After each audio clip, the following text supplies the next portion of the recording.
እንኳን ደግሞ ለጌታችን የስቅለት የትንሣኤ ወይም ደግሞ የፋሲካ ዋዜማ ደረሰን። እውነቱን ማወቅ ብቻ ሳይሆን የተደረገልንንም ማወቅ መቻል አለብን። የተደረገልንንም ማወቅ መቻል አለብን። በስጋ የወለዱን ወላጆቻችን ብዙ ዋጋ ከፍለውልናል።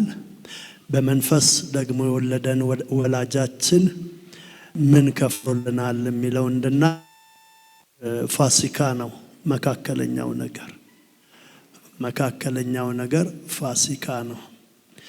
ከዛ አንፃር ጌታ የደቀ መዛሙርቶቹን እግር አጥቦ ሲጨርስ የዮሐንስ ወንጌል ምዕራፍ 13 ቁጥር 12 ላይ እግራቸውንም አጥቦ ከጨረሰ በኋላ ዳግመኛ ተቀመጠ፣ ልብሱንም አንስቶ ይልና እንዲህም አላቸው፣ ያደረኩላችሁን ታስተውላላችሁን አላቸው ይላል። ይሄ በጣም ሐመር የሚያደርግ ቃል ነው። ማለት አእምሮ የሚነካ ንግግር ነው። አምላክ ለሰው ለአልዓዛር 4 ቀን መቃብር ውስጥ ለቆየ ሰው መበስበስ ሊጀምር ላለ ሰው ሳይንሱ ከ4 ቀን በኋላ የሰው አካል መፍረስ ይጀምራል ይላል። ከ4 ቀን በኋላ መፍረስ ይጀምራል ይላል እና ያንን ሰው ጥሬ እንደሆነ አውጥቶ ግን ያደረኩልህን ታውቃለህ ወይም ታስተውላለህ አላለው። 12ቱን ደቀ መዛሙርቶችም ሊሰጥሙ በጀልባ ሲሄዱ ብለው ካዳናቸው በኋላ ጥግ ሲደርሱ ያደረኩላችሁን ታስተውላላችሁ አላለም። ያቺ መበለት ሴትም ልጇን ለመቅበር በመንገድ እየሄደች እያለቀሰች ቃሬዛውን ነክቶ ልጁን አድኖ ልጇን መልሶ ከሰጣት በኋላ ያደረኩልሽን ታስተውያለሽ አላለም። ሌሎቹንም አንድ ጊዜ ብቻ ጌታ በአገልግሎቱ የደቀ መዛሙርቶቹን እግር አጥቦ አሁን ሁላችሁም ንጹሐን ናችሁ ከአንድ ሰው በስተቀር ካለ በኋላ ግን ያደረኩላችሁን ታስተውላላችሁ ይላቸዋል። በዚህ ጥያቄ እንድንማማር ፈልጋለሁ። ምናልባት ያደረኩላችሁን ታስተውላላችሁ ሲል አንዳንዶቻችን አዎ ጌታ እንዴ ስራ አልነበረኝም ስራ ሰጥተኸኛል ብላችሁ ብትሉት አይ አላስተዋላችሁም ነው የሚላችሁ። ለብዙ ጊዜ በሱስ ታስሬ ፈተኸኛል አሁን ነፃ ነኝ ከሱስ ብታይ ያደረኩላችሁን አሁንም አላስተዋላችሁም ነው። ትዳር ሰጥተኸኛል፣ ልጅ ሰጥተኸኛል፣ ባለጸጋ አድርገህልኛል ብትሉም አሁንም መልሱን አላገኛችሁትም ነው የሚላችሁ። ያደረኩላችሁን ታስተውላላችሁ ያለው አሁን ሁላችሁ ንጹሐን ናችሁ ብሎ ባለው ሐሳብ ስንመረኮዝ የዘላለምን ሕይወት በእርሱ መስዋዕትነት እንደከፈለ እንደሰጠን ሕይወቱን ሕይወታችን ሞታችንን ሞቱ እንዳደረገ እሱን እንድናስተውልለት ነው የሚፈልገው። እኔ 100 ብር ለሰጠኝ ሰው ዘልዬ እግሩ ላይ ወድቄ ጮኬ አመሰግናለሁ ልበለ። ሚሊዮን ብር ለሰጠኝስ አመሰግናለሁ ብዬ ዝም ብዬ ብሄድ ባለፈው 100 ብር ስሰጠው ይሄ ሰው በጣም ነበር ያበደው፣ በጣም እንደው ያዙ ሊቀቁኝ ነበር ያለው። ሚሊዮን ብር ስሰጠው ግን አልደነቀው ምንድነው ብሎ ግራ ይገባዋል። እግዚአብሔር የዘላለም ሕይወት ሰጥቶን ሳይደንቀን ሳይገርመን የሆነ ነገር ፈወሰን ብለን ለሱ ከጮህን ከጨፈርን እግዚአብሔር ቫልዩን ወይ አላወቅንም ወይ አሳንሰናል። እና በዚህ ቀልብ በዚህ አንደርስታንዲንግ ወይ መረዳት ብትሰሙኝ ደስ ይለኛል።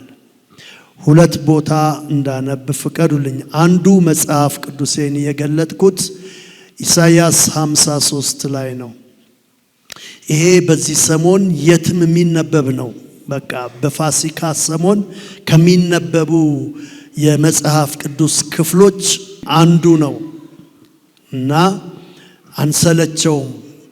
አንድ ነገር የሚሰለቸው ሲታወቅ ወይም ሲጠገብ ነው። መጽሐፍ ቅዱስ ታውቆ አልተጨረሰም፣ ደሞም ገና አልተጠገበም። ገና ከዛ የተነሳ ወደ ቤተ ክርስቲያን ስንመጣ 30ም 40ም 50ም ዓመት በጌታ ቤት ቢሞላን ይህንኑ አንድ መጽሐፍ ነው ሁል ጊዜ የምናየው። በጌታችን ስም አነባለው። የኢሳይያስ የትንቢት መጽሐፍ ምዕራፍ 53 ከቁጥር 1 እስከ ቁጥር 4 እንደዚህ ይላል። ጌታ ለቃሉ ልቦናችንን ይክፈትልን፣ መንፈሳዊ ጆሮአችንን ይክፈትልን፣ የልቦቻችንን አይኖች ያብራልን። አሜን በኢየሱስ ስም። የሰማነውን ነገር ማን አምኗል? ምን ያልነውን? የእግዚአብሔር ክንድ ለማን ተገልጧል ብሎ ነው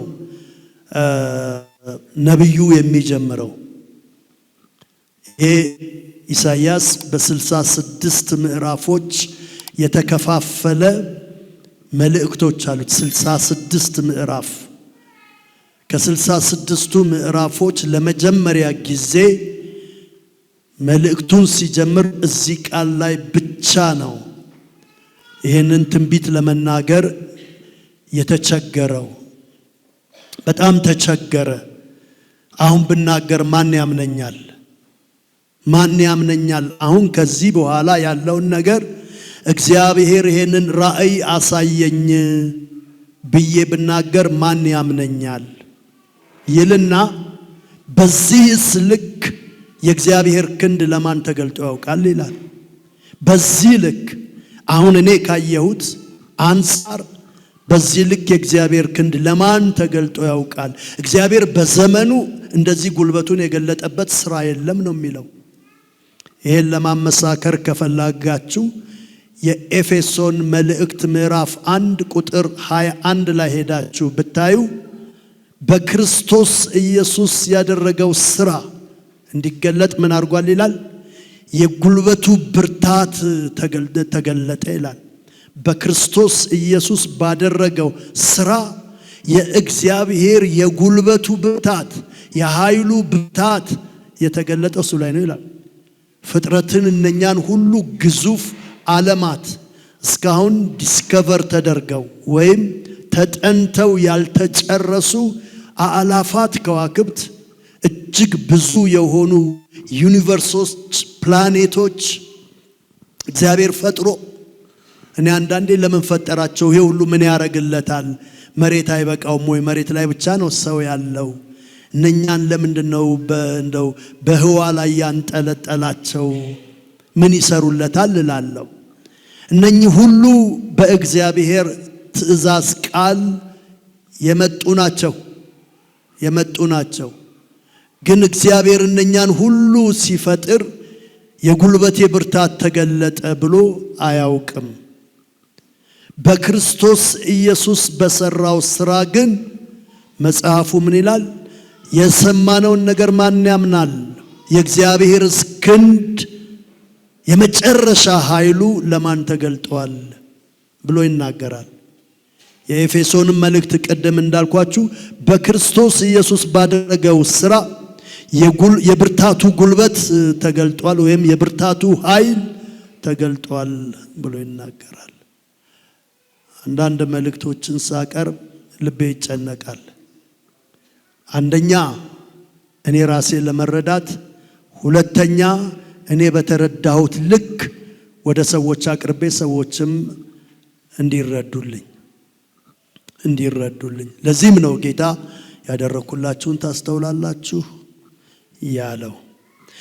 እግዚአብሔር ቅዱስ ቃሉን ይባርክልን። የእግዚአብሔር ክንድ ለማን ተገልጦ ያውቃል ብሎ ይጀምራል። ምን ሊነግረን ነው ነብዩ የፈለገው ስንል በፊቱ እንደ ቡቃያ ከደረቅም መሬት እንዳር አድጓል ይልና በጣም የሚደንቅ ነገር ይናገራል። መልክ የለውም ይላል።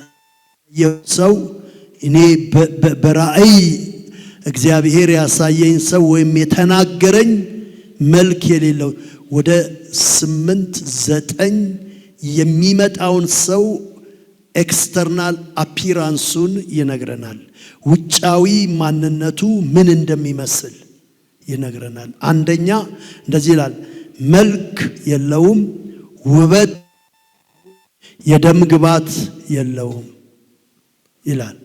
መልክና ውበት የለውም፣ ባየነውም ጊዜ እንወድደው ዘንድ ደም ግባት የለውም።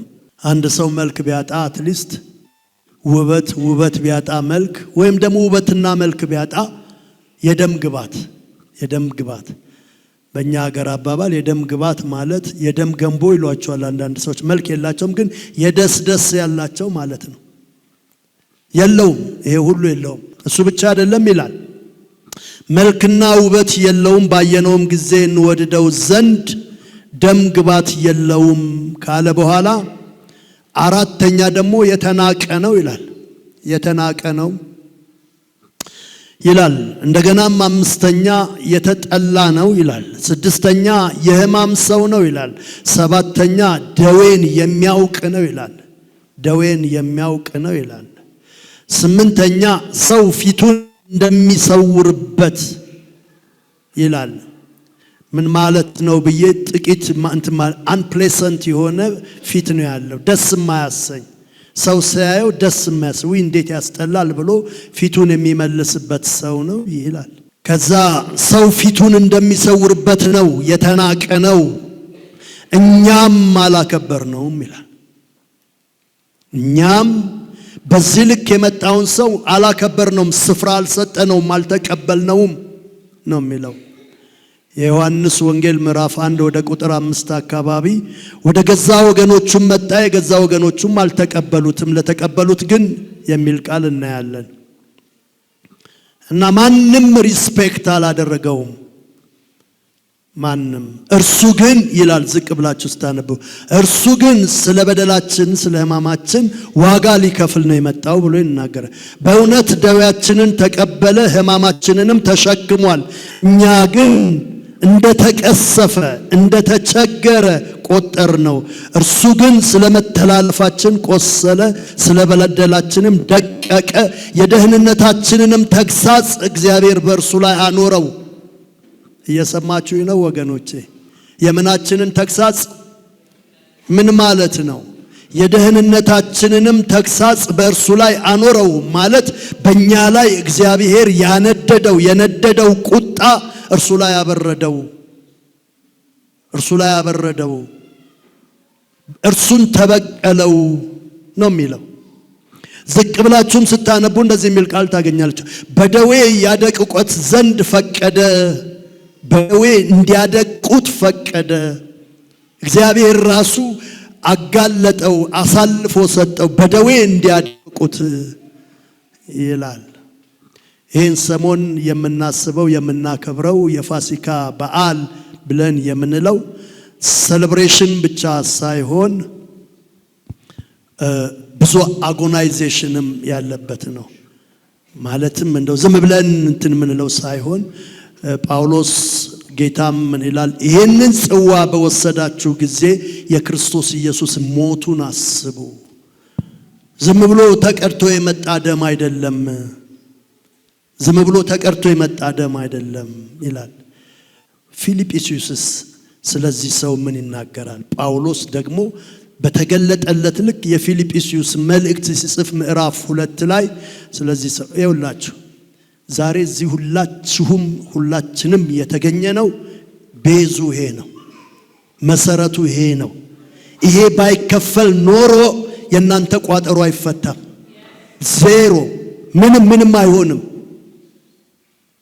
በእርሱ ቁስል በእርሱ ግርፋት ተፈወሳችሁ የሚለን እግዚአብሔር ዛሬ የምንቀበለውን ፈውስ በክርስቶስ ኢየሱስ በኩል ከፍሎታል።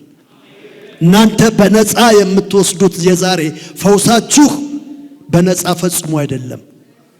ቅድም ያልኳችሁ ሰውዬ ቅድም እዚህ ጋር ያነበብኩት ታሪኩን ምን እንደሚመስል እሱ ዛሬ የምትወስዱትን ፈውስ ያለ ቢል ያለ ምንም ቀጠሮ እርሱ ከፍሎታል። ይህንን የማወቅ መንፈሳዊ ግዴታ አለብን። መንፈሳዊ ግዴታ አለብን። ማንም ሰው እዚህ ቤት ለተቀበለው ፈውስ የሚበቃውን ተመን ብር ከፍሎ ወጥቶ አያውቅም። ደስታውን ሊገልጽ ይችላል፣ አፕሪሼት ሊያደርግ ይችላል። ለዛ ዋጋ ግን ሰምበዲ ከፍሏል። ሰምበዲ ከፍሏል። ያውም የከፈለው ብር አይደለም፣ ወርቅ አይደለም፣ ሕይወትም ብለን ስንል እንደኔና እንደናንተ ይሄን ቃል ልጠቀም ፍቀዱልኝ፣ ርካሽ ሕይወት አይደለም። የአምላክ ሕይወት ቅዱስ የሆነ ንጹህ የሆነ እንከን የሌለበት ኃጢአት የማያውቅ ንጹህ ደም ተከፍሏል። እነኚህን ሕማማቶች ከሰኞ ጀምሮ ሕማማት ይባላል። ሕማማት የኦርቶዶክስ ከዛ የወሰድነው ምናምን አድርጋችሁ አትሽሹ። በጣም ጥሩ ጊዜ ነው። ሳምንቱን ሙሉ እንደ ሕዝበ ክርስቲያን ብንጾምበት ብንጸልይበት የመጽሐፍ ቅዱሳችንን የመጨረሻ ከአራቱ ወንጌል የመጨረሻውን ክፍል ብናነብ ጥሩ ነው። ስለ ክርስቶስ ኢየሱስ ሕማማት የሚናገሩ ናቸው። እኔ ሰው በቦክስ ቢመታኝ ይሻለኛል ወይም በበትር ፊቴ ላይ ከሚተፋብኝ። ፊቴ ላይ መጥፋት ከዱላ በላይ ያማል። ይሄ የመጨረሻ ንቀት ነው። ኢየሱስን ሆን ብለው በጥፊም ወንድ ልጅን መምታት እሱም ንቀት ነው። ኢየሱስ ክርስቶስ እነኝን ሁለቱን ተቀብሏል። በጥፊ መቱት። ጎረምሳ ነው፣ የ30 ዓመት ጎረምሳ። ጥፊ አይጎዳውም። ለምንድነው በጥፊ መቱት? ለመጉዳት ሳይሆን ለማዋረድ።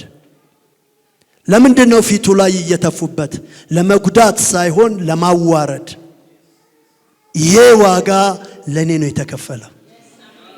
ይሄ ዋጋ ለእያንዳንዳችሁ ነው የተከፈለው። የዚህ ዋጋ ባለ ዕዳዎች ነን። እዚህ ውስጥ ያላችሁ ጌታን ያላገኛችሁ ካላችሁ ዕዳ የሰው አይደለም። አሁን አንዳንዶቻችሁ እኮ እዚህ የመጣችሁ ዕዳም ጨንቋችሁ የመጣችሁ አለ። ሌላ ዕዳ አለ። የማትከፍሉት የህይወት ዕዳ አለባችሁ።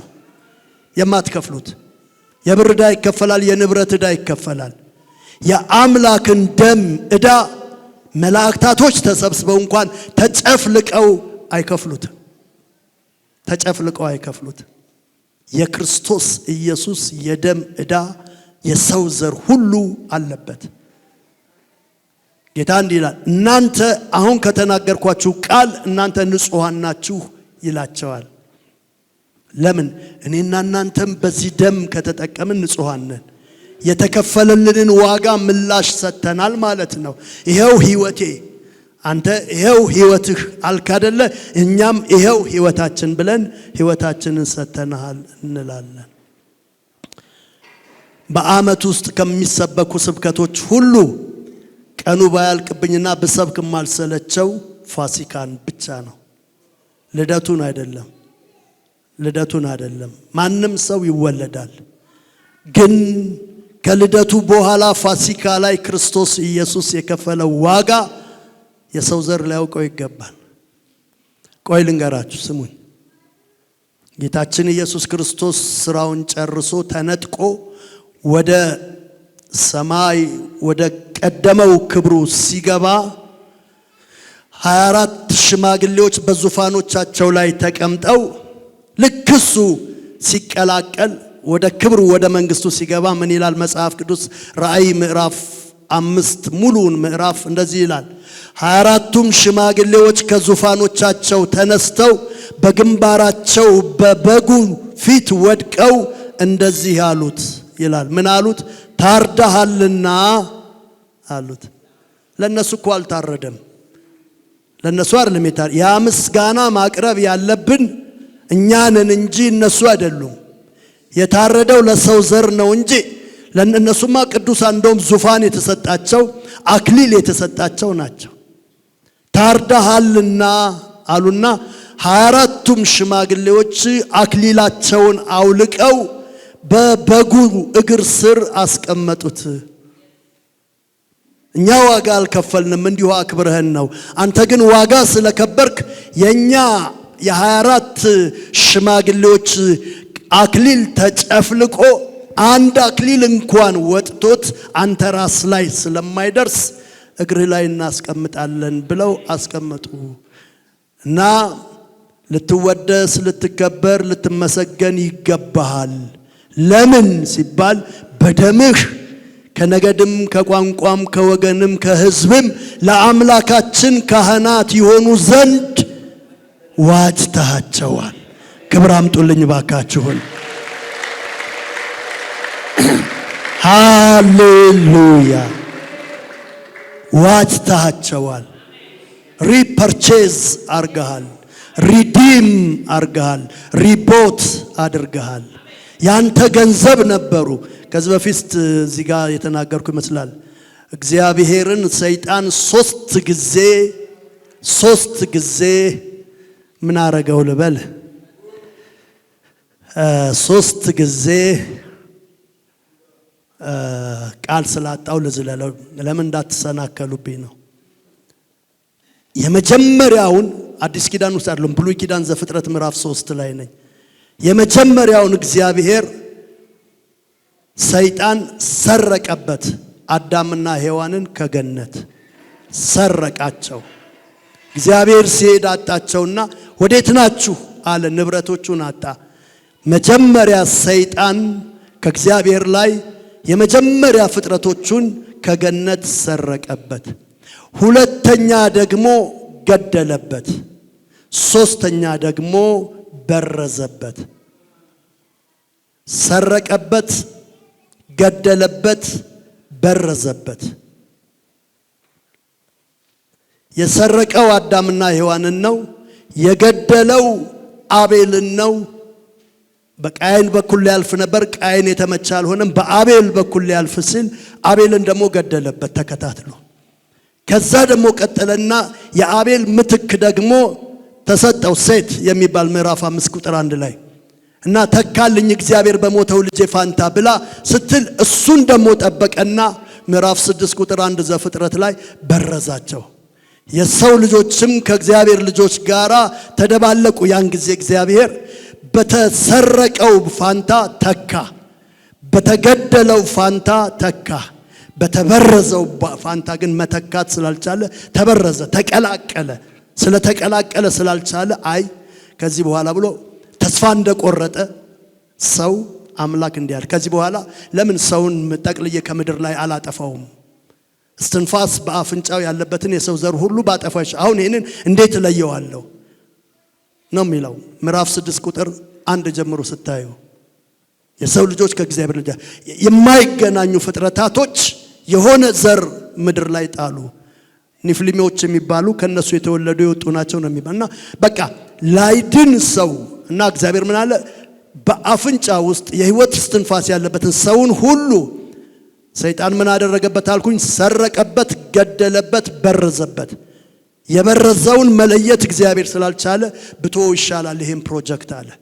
ሰው የሚባለውን ፍጥረት ምድር ላይ ማብዛት፣ መጀመር፣ ማስቀጠል በጣም ከባድ ነውና ብቶ ይሻላል አለ እና አንድ ውሳኔ አስተላለፈ። ምድርን አጠፋታለሁ፣ እተዋታለሁ አለ። ይሄን ብሎ እግዚአብሔር ሲወጣ አንድ ሰው እንቅፋት ሆኖ መታው እግዚአብሔርን። ኖህ የሚባል ሰው እንቅፋት ሆነበት።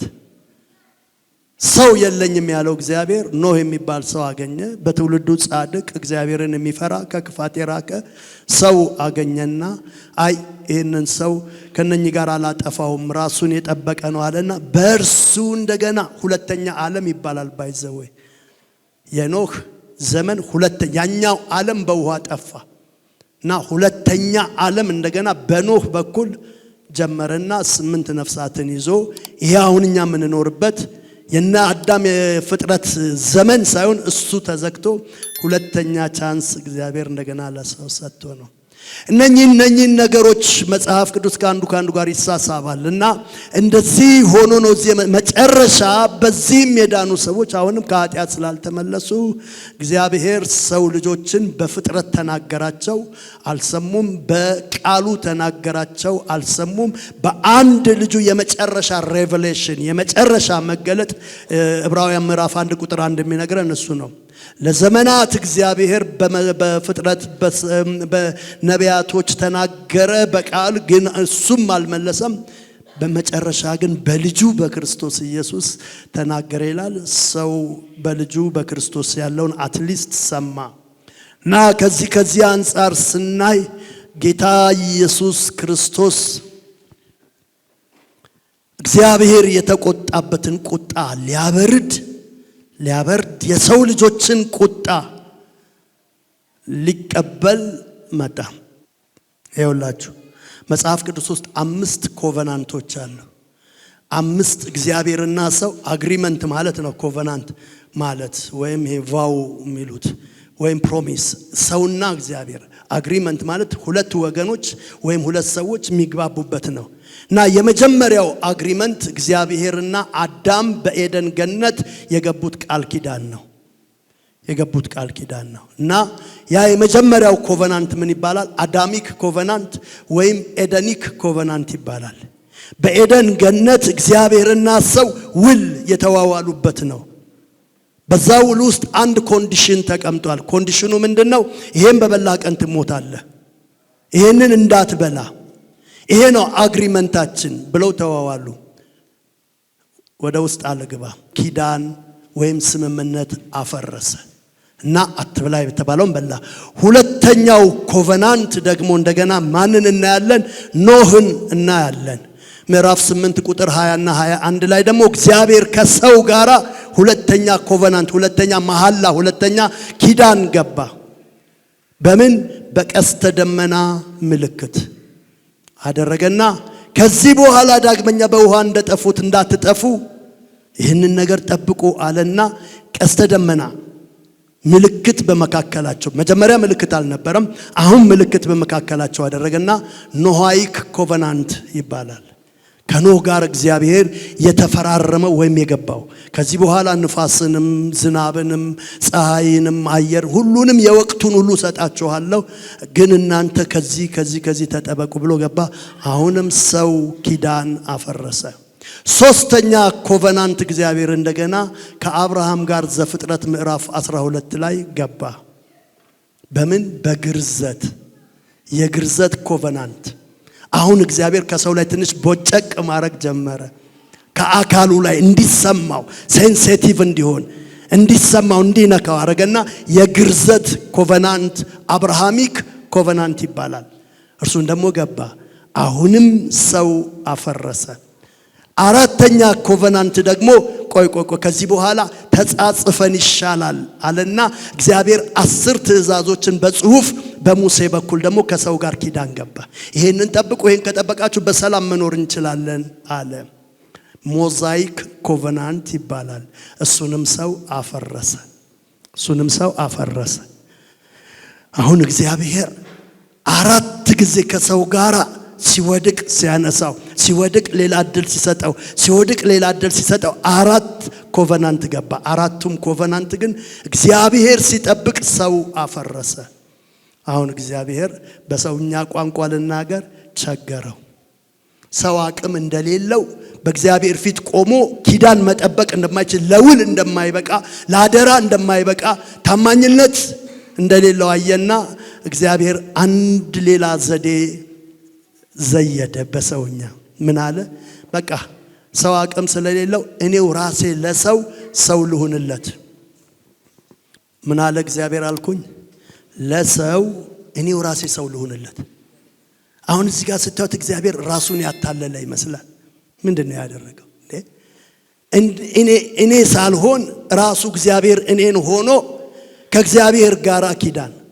ምን ይላል መጽሐፍ? ራሱን ከራሱ ጋር አስታረቀው ይላል። ራሱን ከራሱ ጋር። ቆይ ስሙ በደንብ።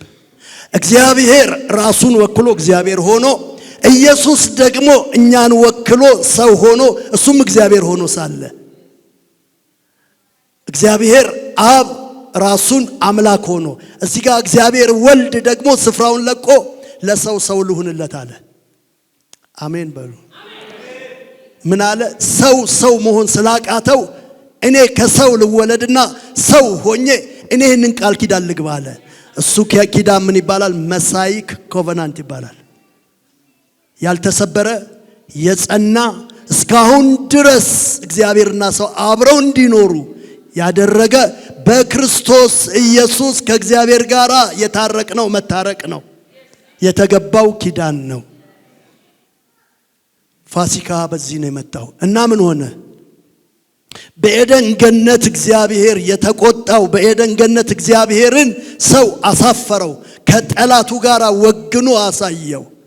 ውሸቱን ነው እግዚአብሔር አላቸው። ሰይጣን መጥቶ አይኖቻችሁ እንዳያዩ እንደገና እንደርሱ እንዳትሆኑ ደግሞ በሞት ያስፈራራችኋል፣ አትሞቱም አላቸው። አትሞቱም በእኔ ይሁንባችሁ። እነሱም ከመጀመሪያው እግዚአብሔር ቃል ከፈጠራቸው ከአምላካቸው ይልቅ የሰይጣንን ቃል ሰሙና ከጠላቱ ጋር ወግነው እግዚአብሔርን ጠበቁት። ሲመጣ እግዚአብሔር አጣ። እስኪ ይታያችሁ እናንተ በእናንተ ፈንታ ልጃችሁ ከጠላታችሁ ጋር ወይ ሚስታችሁ ወይ ባላችሁ ከጠላታችሁ ጋር ወግኖ እናንተን ቢትሬድ ሲያደርግ ፔኑ ኃይለኛ ነው። በእግዚአብሔር አምሳል የተፈጠረ ሰው ከሰይጣን ጋር ተባብሮ ለካ ይሄ እግዚአብሔር እንደውም አንድ መጽሐፍ አንብቤያለሁ። ምን ይላል? እንደ እግዚአብሔርማ ቢሆን ኖሮ እኛ ሰዎች አለ እንደ እንስሳ በኤደን ገነት ውስጥ ሳር ሲያስበላን ሊኖር ነበር የሚፈልገው። እድሜ ለሰይጣን ይሄንን ፍሬ በልተን በእውቀት ያላየነውን ነገር እንድናይ። ለዚህ ነው የአፕል ማስታወቂያ ወይም ሎጎ የተገመጠ አፕል ነው የምታዩት። የተገመጠ አፕል። ሂዱና አፕል ወይም ማኪንቶሽ የሚለውን ካምፓኒ እዩ። የዴቪል ካምፓኒ ነው። ዴቪል ወርሺፐሮች ናቸው።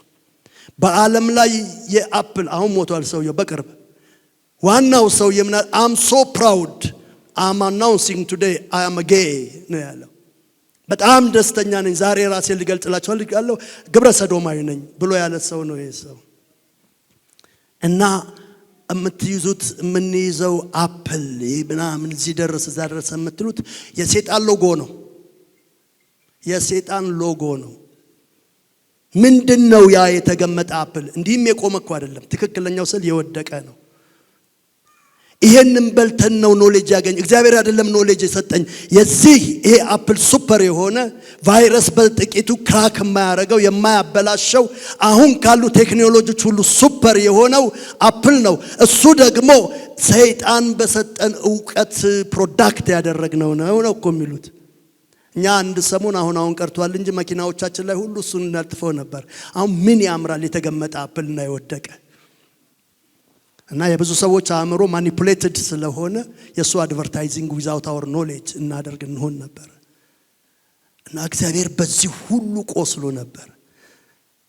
ኢሳይያስ ምዕራፍ 6 ቁጥር 9 ላይ ምን ይላል? የእግዚአብሔር ቅንዓት ይሄንን አደረገ ይላል። ማለት እግዚአብሔር በጣም ቀና፣ ተነጠቀበት። መንፈሳዊ ሚስቶቹ ተነጠቅንበት። መንፈሳዊ ሚስቶቹ ስንነጠቅበት ሳያውቀው ከቅናቱ የተነሳ ክርስቶስ ኢየሱስን ለካ ሰጥቷል። ፋሲካን ስናስብ ነኝ ልናስብ ይገባል። እየሰበሰብኩ ልምጣ እጅግ በጣም ሰፊ ነው። ከዚህ በኋላ ፋሲካ እስኪወጣ ድረስ ስብከት ይሄ ነው።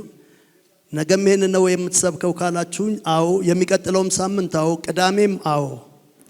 እና አይ እሱን ሲጨርስ እንመጣለን የምትሉ ይሄው ቀድሜ ነግራችኋለሁ። እቀጥላለሁ። እንደዚህ ይላል ቁጥር 6 ላይ እርሱ የሚለው ኢየሱስ ነው። ፊልጵስዩስ ምዕራፍ 2 ቁጥር 6 ኢየሱስ በእግዚአብሔር መልክ ሲኖር ሳለ ከእግዚአብሔር ጋር መተካከልን እንደዚህ ተብሎ የተጻፈለት ማንም የለም። ገብርኤል ከእግዚአብሔር ጋር የተካከለ አይደለም። ቅዱስ ሚካኤል የተካከለ አይደለም። እግዚአብሔርን ሊተካከለው የቻለ የተመሰከረለት እግዚአብሔር ስግደት ሲቀበል ኢየሱስም ስግደት የተቀበለ እግዚአብሔር አምልኮ ሲቀበል ኢየሱስም አምልኮ የተቀበለ በዩኒቨርስ ውስጥ ሰማይን ጠቅልሎ ኢየሱስና እግዚአብሔር ብቻ ናቸው። ስለዚህ እግዚአብሔር የተቀበለውን ስግደት ስግደት እኮ እነ ጳውሎስ ሊሰገድላቸው ሲል እንዳትሰግዱ ብሏል። መልአኩ ሊሰገድለት ሲል እንዳትሰግዱ ብሏል።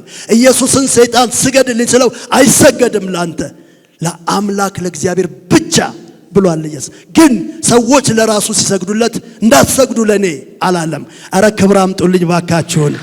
እርሱ አምላክ ነው። ሃሌሉያ። ኢየሱስ ግን ሲሰገድለት እንደ ሰይጣን አይ ለአምላክ ለእግዚአብሔር ብቻ ስገድ ተብሏል ብሎ አልከለከለም። ስግደቶችን ሁሉ ኢየሱስ ብቻ ተቀብሏል። ስለዚህ ኢዝ ጋድ፣ እርሱ እግዚአብሔር ነው። አምልኮን ተቀብሏል። ሲያርግ ከፍ ከፍ ሲል ምዕራፍ 24 ሉቃስ ወንጌል ላይ ወደ ቁጥር 51 እና 52 ላይ ሄዳችሁ ስታነቡት እያዩትም እየዘመሩ እየሰገዱ ነው እየሸኙት። አምልኮን የተጋራ ነው። አንድ ኢየሱስ ሰው ነው ለሚላችሁ፣ ፍጥረት ነው ለሚላችሁ፣ ከመላእክት አንዱ ነው ለሚላችሁ እነኚህን ሶስት መልሶች መልሱለት። ምን? አንደኛ ስግደት ከእግዚአብሔር እኩል ተቀብሏል። ሁለተኛ አምልኮን ተቀብሏል። ሶስተኛ የኃጢአት ስርየት እንደ እግዚአብሔር ለሰው ልጆች ሰጥቷል። ማርቆስ ምዕራፍ 2 ከቁጥር 1 ጀምራችሁ ስታዩ ያ ሽባ በጣራው ነድሎ ሲገባ ምን አለ? አንተ ሰው ኃጢአት ተሰረየችልህ ሲለው ፈሪሳውያኖች ምን አሉ ይላል? ይህ ማን ነው ካንዱ ከእግዚአብሔር በቀር ኃጢአትን የሚያስተሰርይ አለ?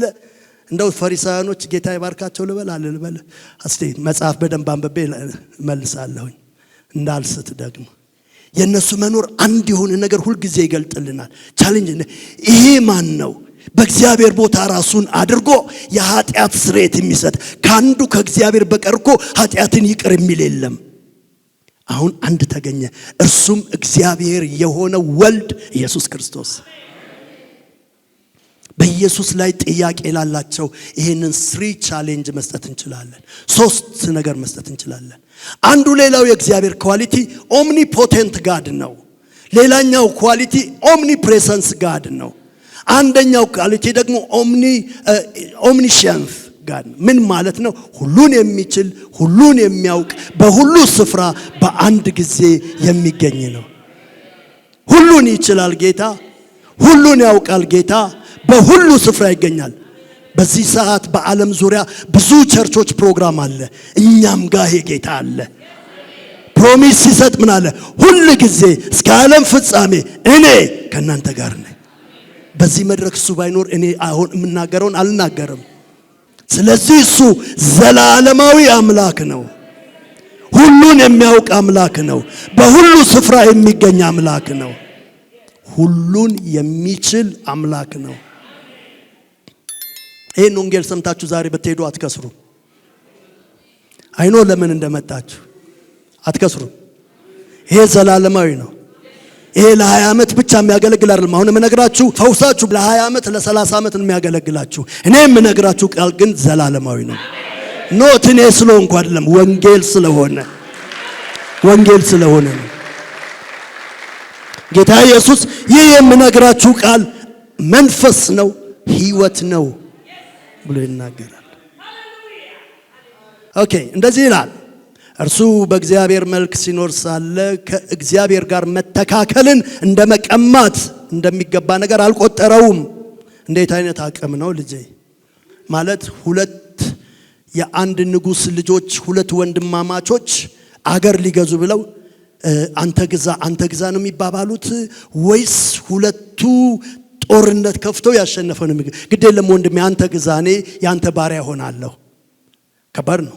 አይሆንም። ይሄን መግዛት መንገስ ይፈልጋል፣ የአባቱን ዙፋን ያም ይፈልጋል። ጌታ ኢየሱስ ግን ምን አለ?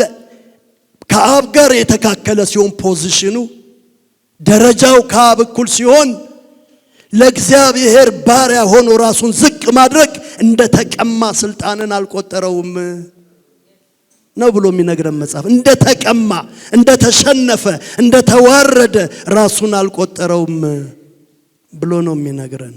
እና በምን ይላል? ከዛ ይቀጥልና እንደዚህ ይላል፣ አልቆጠረውም። ነገር ግን የሰው መልክ ይዞ አይልም፣ የባሪያ መልክ ይዞ። የባሪያ መልክ ህይወሱ አግሊ ነው የሚለው ቅድምም አንብበናል። የባሪያ መልክ ይዞ በሰው ምሳሌ ሆኖ። በማን ምሳሌ? በሰው ምሳሌ ሆኖ።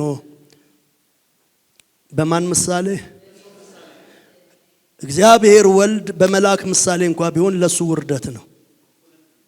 በመላእክት መልክ እንኳን ቢሆን ለሱ ውርደት ነው። የማይሞተው እግዚአብሔር የሚሞት ሆኖ መጣ። የማይሞተው እግዚአብሔር የሚሞት ሆኖ መጣ። የማይራበው እግዚአብሔር የሚራብ ሆኖ መጣ።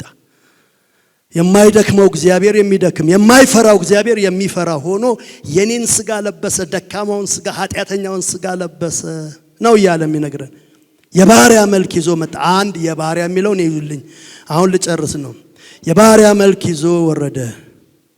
ከዛስ በሰው ምሳሌ ሆኖ ራሱን ባዶ አደረገ። በምን ምሳሌ? ይኸውላችሁ እግዚአብሔር ሰውን ሲወልድ ወላጅ እግዚአብሔር ነው። እግዚአብሔር ዘፍጥረት ምዕራፍ 1 ቁጥር 26 ላይ እግዚአብሔር ሰውን ሲወልድ ሰው ግዴታው ነው የወለደውን መምሰል። ሰው ደግሞ አምላኩን ከዘመናት በኋላ ሲወልድ አምላክም ግዴታው ነው የወለደውን መምሰል። ስለዚህ ኢየሱስ የመጣው አምላክ መስሎ ሳይሆን ሰው መስሎ ነው የመጣው። ፕሪንሲፕል ጠብቋል። ከሰው ነው የተወለደው። ከሰው ስለተወለደ ሰው መስሎ መጣ። እኛ ከአምላክ ተወልደን አምላክ መምሰል አቃተን እና በሰው ምሳሌ ሆኖ መጣ ብሎ ይናገራልና ከዘመናት በፊት እግዚአብሔር ሰውን ወለደ። ከዘመናት በኋላ ሰው አምላኩን ወለደ ማለት ነው። እግዚአብሔር ፈቅዶ ወለደ ነው ያልኩት እንጂ ፈጠረ አላልኩም። የመጨረሻው ሐሳብ ምሳሌ ሆኖ ራሱን ባዶ አደረገ። በምስሉም እንደ ሰው ተገኝቶ ራሱን አዋረደ። በምስሉም እንደምን ተገኝቶ እና ራሱን ምን አደረገ? አዋረደ። እንዴት አቅም አገኘ? ራስን አምላክ፣ ይሄ ፖቴንሻል ያለው አምላክ፣ ኦምኒፖቴንት ያለው አምላክ እንዴት ነው አቅም አግኝቶ ራሱን ያዋረደው? አቅም እኮ ይፈልጋል። ዝቅ ለማለት እኮ አቅም ይፈልጋል። ከጉልበት ይልቅ ትዕግስት ጉልበት አለው። ከጉልበት ይልቅ ትዕግስት ጉልበት አለው። ጉልበታችሁን የምትገዙት በትዕግስት ነው። እና ምን ይላል? እግዚአብሔር ታላቅ ይልና ታጋሽ ነው ይላል። እና ከእግዚአብሔር ጉልበት ይልቅ የእግዚአብሔር ትዕግስት ጉልበቱን ይበልጣል። ልድገመው። ከእግዚአብሔር ጉልበት ይልቅ የእግዚአብሔር ትዕግስት ጉልበቱን ያሸንፋል። እግዚአብሔር ጉልበቱን በምንድነው ኮንትሮል የሚያደርገው? እግዚአብሔር ቁጣውን በምንድነው ኮንትሮል የሚያደርገው የሚቋቋመው የሚቆጣጠረው ብለን ስንል ከጉልበቱ በላይ በሆነ ትዕግስቱ ነው። በጉልበቱ ቢሆን ኖሮ እኛ ሁላችን ድሮ ጠፍተን ነበረ። በጉልበቱ ላይ ሳይሆን በትዕግስቱ ግን ዛሬንም መቆየት መኖር ችለናል። እና እኔ የሚደንቀኝ የእግዚአብሔር ጉልበት አይደለም። አፕሪሺየትም የማደርገው የእግዚአብሔርን ጉልበት አይደለም፣ የእግዚአብሔርን ትዕግስት ነው። እኔ በጣም አፕሪሺየት የማደርገው ጉልበትማ የገብርኤልም ይበቃኛል፣ የሚካኤልም ይበቃኛል፣ የሰውም ይበቃኛል እኔን ለማሸነፍ። የእግዚአብሔር ትዕግስት ግን ከጉልበቱ ይበልጣል። እና ስለበዛላችሁ የእግዚአብሔር ትዕግስት ስለበዛልን ልናስብ ልናመሰግን ይገባል። እንደ ሰው ተገኝቶ ራሱ መሯል ለሞት። ለምን ይላል? ለሞት ካለ በኋላ ጳውሎስ የሆነ ነገር ይጨምራል። ያውም ለመስቀል ሞት። ምን ማለት ነው? ገብታችሁ ፈትሹ። ምን ሞት አይደለም እንዴ? አይደለም። ያውም ለመስቀል ሞት። በጊዜው በዛ ዘመን የመጨረሻ ሰው ለመቅጫ ይሄ ነው የመጨረሻው ክፉ የሞት መቅጫ ብለው በዛ ዘመን የነበሩ ሰዎች ሰውን ምን እናርገው ከጥፋት እንዲመለስ እንዲገዛልን ብለው የመስቀል ሞት አዘጋጁ። የሰይፍ ሞት በአንድ ደቂቃ ሰውን ይገላል። የመስቀል ሞት ግን 4 ቀን ወይም እስከ 6 ቀን ይፈጃል በሳፎኬሽን። ይሄ መስቀል ልሙጥ ነው። ሄዳችሁ ብታዩ እንደዚህ አይደለም መስቀሉ። ኢየሱስ አይደለም አለው። እሱ ሰፊ ስለሆነ እዛ ውስጥ አልገባና ያውም ለመስቀል ሞት ይላል። ዋይ ይህንን ያህል አንድ ሽማግሌያችን አሁን ወደ ጌታ ተሰብስበዋል። የዛሬ 40 ዓመት ይሆናል። ሲሰብኩን አንድ ቀን ስለዚህ ስለ ስቅለት እንዲያሉ እኔ ልንገራችሁ እውነቱን እችን ጣትህን ተቆረጥ እነሱ እንዲድኑ ብሎ እናንተ ድብን በሉ እንጂ እኔ አልቆርጣትም አሉ። እችን ጣትህን ተቆረጥ እኔ ብባል ጣቴን አላስቆረጥም አሉ። ኢየሱስ ከሞትም የመጨረሻው ሞት ለሰው ልጆች ሞተ። ዝም አይባልም፣ ክብር ይሰጣል።